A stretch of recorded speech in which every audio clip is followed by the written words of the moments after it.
Yep, it's that time again. And guess what? The new defensive coordinator nailed his presser. I'll tell you all the things he said that were music to my ears here on Locked On Jaguars. You are Locked On Jaguars, your daily Jacksonville Jaguars podcast, part of the Locked On Podcast Network.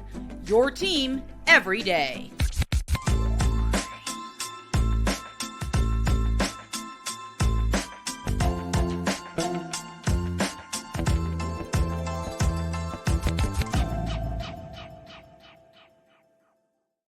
What up, everybody? Welcome to another edition of Locked On Jaguars, where it's your team every day. We always thank you for making us your first listen. I am Tony Wiggins, the host of the Locked On Jaguars podcast.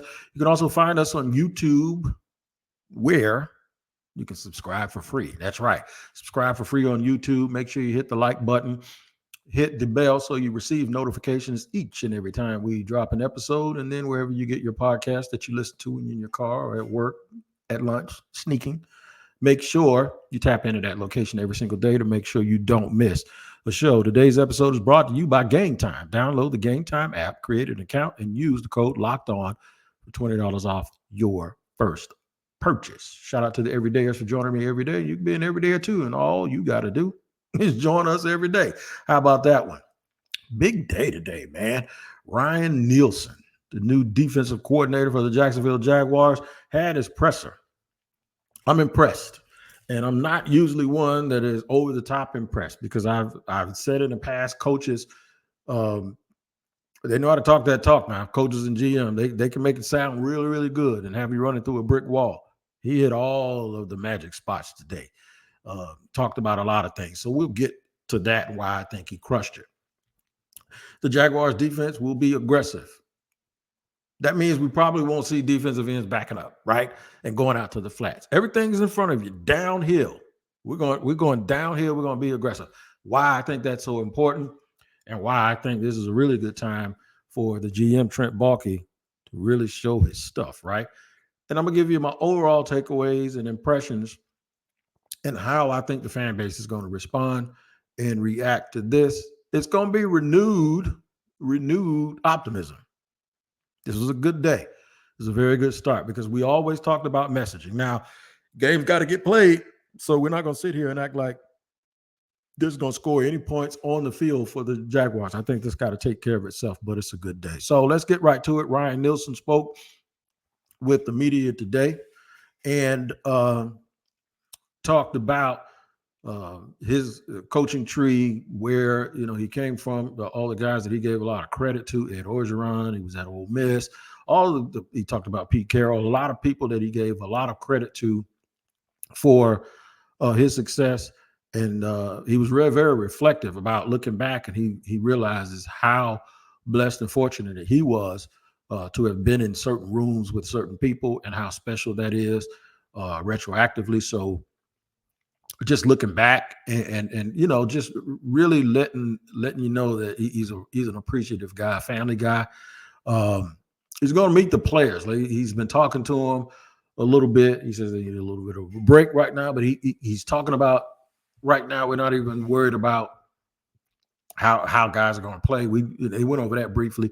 He basically said right now it's about getting to know where they're from, who they are, their family. And that falls right in line with what I have been told by people that I reached out to, and I asked them about Ryan Nielsen. And I'm a little bit torn here, and I'm not really torn, but I'll explain what I mean by that.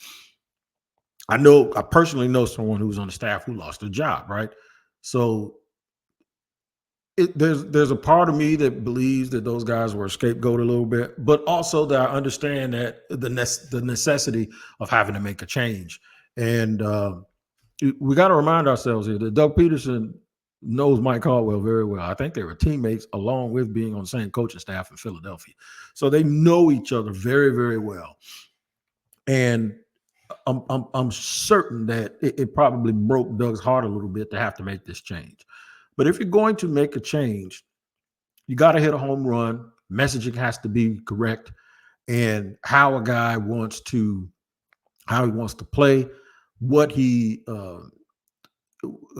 he's yoked, and that's what I'm looking for. How he's yoked, what means a lot to him, and for me, Ryan Nielsen hit a home run because all of the things that I thought the Jaguars were lacking, he prioritizes as something that he wants to get done. All of the things that did concern me prior to the staff from last year getting fired, they don't concern me anymore because they won't be happening. I'm very, very pleased with the number of things. We'll get into the specifics of that here in segment 2 here shortly. But I'm extremely happy. We've talked so much in the past about having bad messaging or coach speak.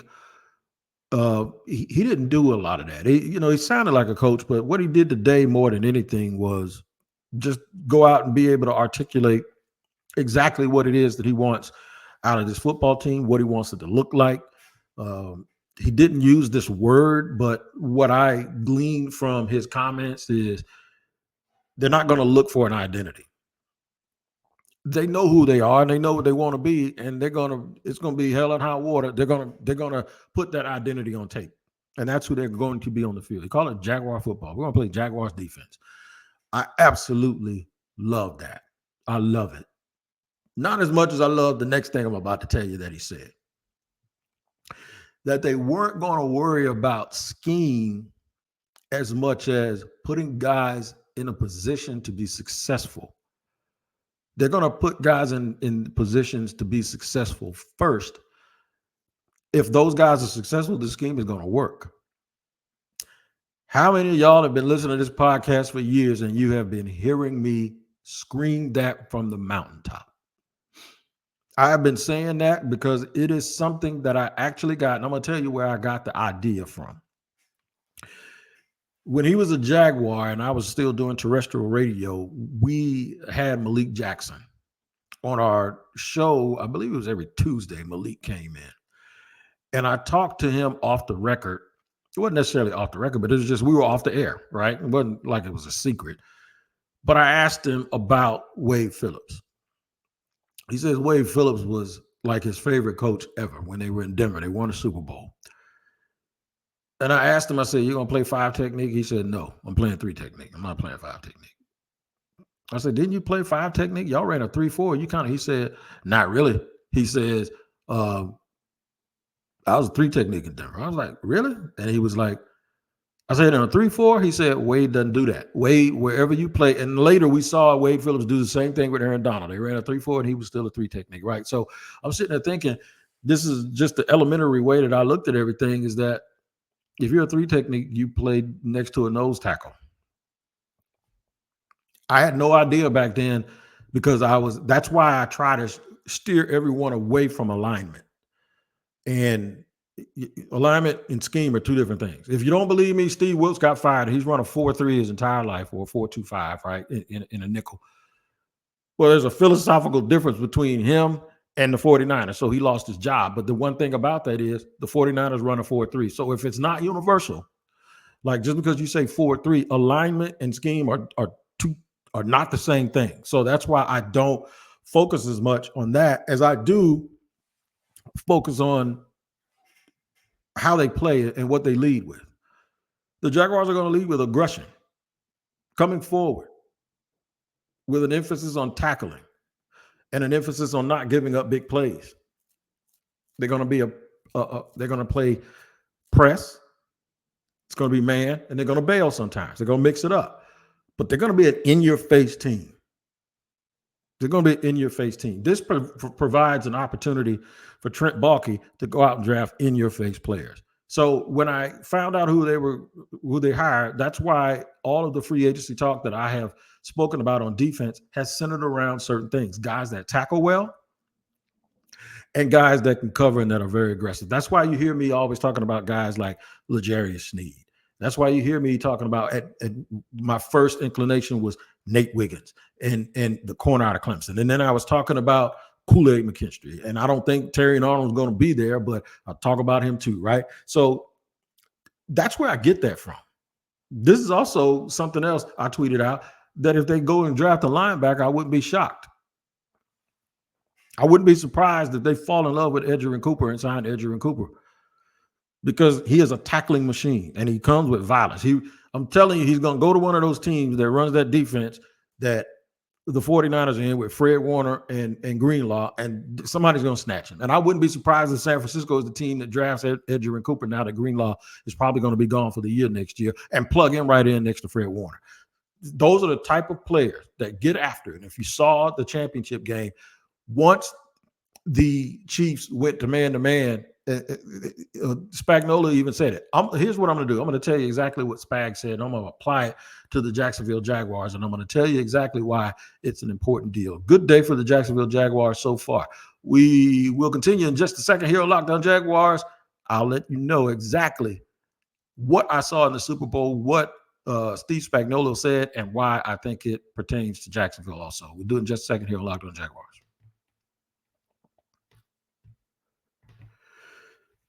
Okay, man, all of us go through things in life sometimes, and sometimes you just can't get yourself out of it, right? You don't know where to start. You don't know where to begin. I used to be one of those folks that I sort of shied away from therapy, all right? So this message is brought to you by our sponsor, which is BetterHelp, okay? BetterHelp is there for just that reason. When you lose your way and you need therapy and you want to get therapy, and you want to do it in a way that if you're embarrassed, if you're a little bit ashamed or whatever, you can do it online, right? BetterHelp is the absolute truth, man. I'm trying to tell you, I've gone through therapy, gone through divorce, gone through death and loss of life. And sometimes you just can't get it back on your own. So BetterHelp is right there for you, man. If you're thinking about starting therapy, give BetterHelp a try. It's entirely online, designed to be flexible and suited to your schedule. Visit BetterHelp.com/lockedon and get 10% off your first month. That's BetterHelp, HELP.com/lockedon, and you'll get 10% off your first month. Give therapy a try. If you're thinking about therapy, BetterHelp is exactly that. Help. BetterHelp.com/lockedon.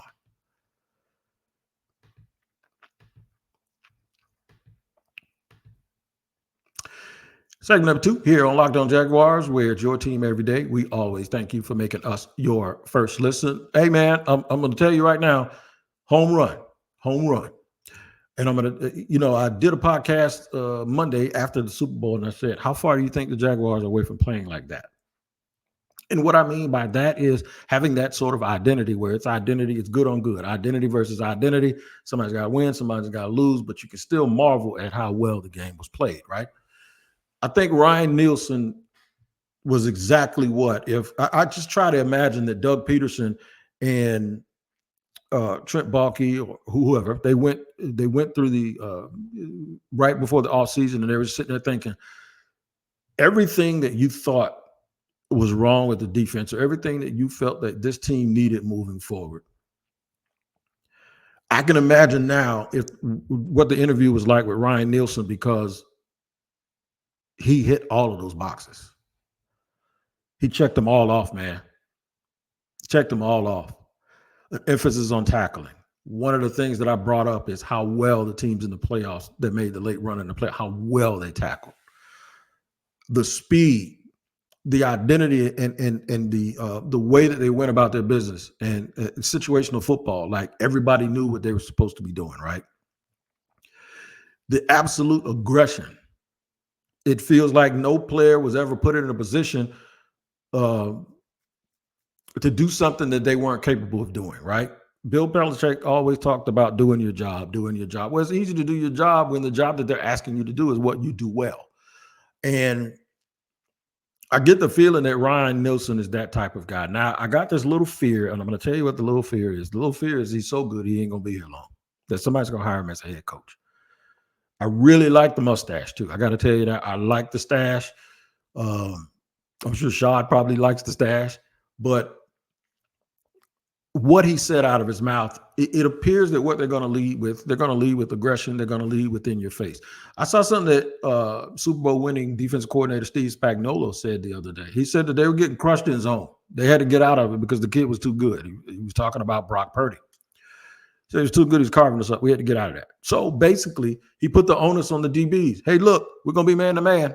We're going to be man-to-man. We're going to be aggressive. We can't run from the grind. Basically, I'm paraphrasing what I think he probably said. We're either going to win or lose with y'all. But we ain't going to sit back and not be aggressive. We are going to attack everything. keep everything in front of you, and tackle well. The Chiefs did that for an entire half and won that football game because they were able to get that done in the second half. It was a totally different game. And they have the personnel to do it. Nielsen says that there's a lot of talent here, that there's some talented players. Didn't really specifically talk much about anybody. He was asked, I don't know who asked the question, but they asked about Trayvon Walker. I think it may have been Hayes Carline. Like what they see in Trayvon, whether he'll play inside or outside. If it wasn't Hayes, I'm sorry, but it was a real good question. He says, we'll see. We'll see. And I'm sure he has an idea already. He says he's watched like 10 snaps, but you have to wait. You have to wait to see wherever a guy lines up is going to be where he's the most successful. They're not going to worry about scheme. They're going to put a guy in a position to be successful. And it sounds like there's enough scheme flexibility to move around and get people to do what they do. If you're looking at just pure talent, Trayvon Walker is the most talented player on that defense. As far as physical traits, just pure athleticism, I think he's the most talented player in the defense and one of the most talented players on the team. There's just been this overriding question over a long period of time whether he'll be better inside or outside. And I noticed what Nielsen said. Nielsen said, well, if he rushes better from the outside, we'll leave him there. If he rushes better from the inside, we'll put him there. Notice he said rush, coming forward, not in coverage, rush. If Josh Allen and Trayvon Walker can get 27 sacks collectively, when sometimes they're not even rushing the passer, what can they get if they're full-time pass rushers? You see that game the other day, the big game, the one where Usher performed at halftime? You notice what everybody did? The pass rushers were coming forward to affect the game. They weren't backing up. You notice those guys, how they tackled real well in the open field on both sides of the ball? Yeah, that's what the Jaguars need. And I don't think they do that very well. You can go back to week 17 and you see how they didn't tackle Tajay Spears and they didn't tackle Derrick Henry. I think it's an attitude. I think it's about wanting. You have to really want to be there. You have to want to do it. Under Ryan Nielsen, that's exactly what he is going to emphasize. And I always talk about what you lead with. There are some people that lead with thinking and reading and reacting and being intelligent and smart. There's some people that, want their defense to be led with just brutality and force. And then there's some teams that actually do both. Here's what I think. I think I'm going to tell you which one of those things are most important to me in segment number 3 and give you my takeaways. That's what I think. I'm going to tell you exactly what I think in just a second here on Locked On Jaguars.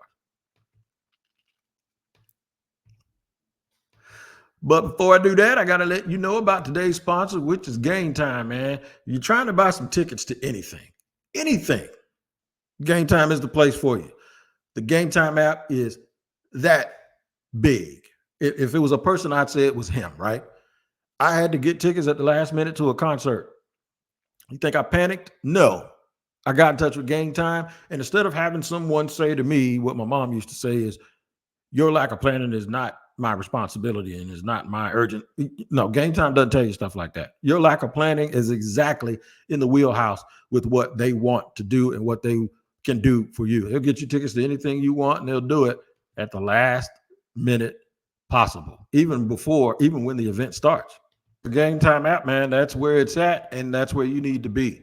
Download the Game Time app, create an account, and use the code LOCKEDON for $20 off your first purchase. I'll say it again. Download the Game Time app, create an account, and use the code LOCKEDON for $20 off your first purchase. Terms apply. Again, create an account, Locked On, LOCKEDON for $20 off.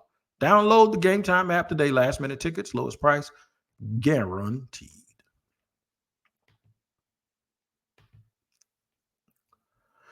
All right, third and final segment here on Locked On Jaguars, where it's your team every day. And we thank you for making us your first listen. Locked On has launched the first ever national sports 24/7 streaming channel on YouTube, and now it's also available on Amazon Fire TV in the free Fire TV channel app.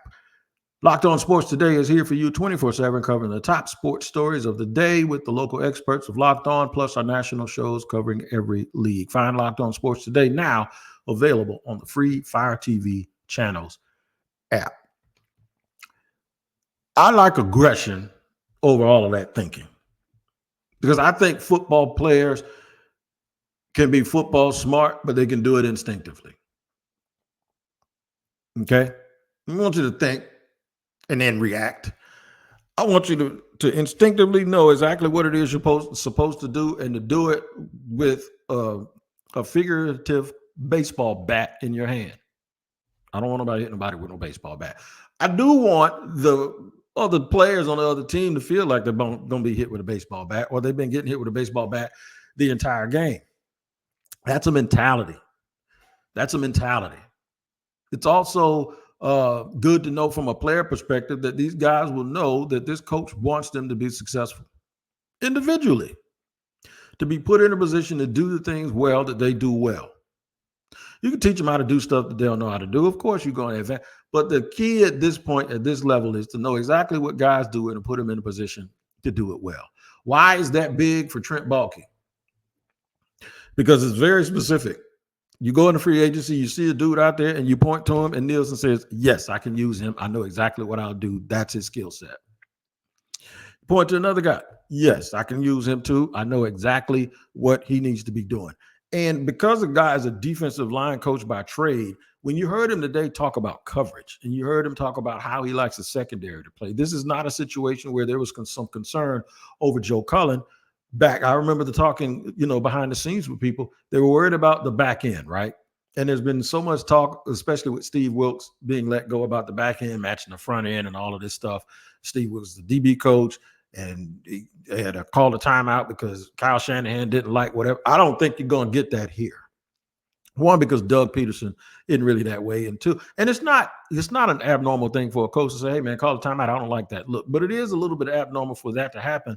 And then all of a sudden, the coach is all demonstrative, is like looking for a way to let y'all know I'm gonna fire this dude.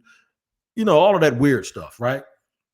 Even with Doug firing Mike Caldwell, Doug never really in public said anything. Now, I heard rumblings that he told some people, hey, we're all coaching for our life here.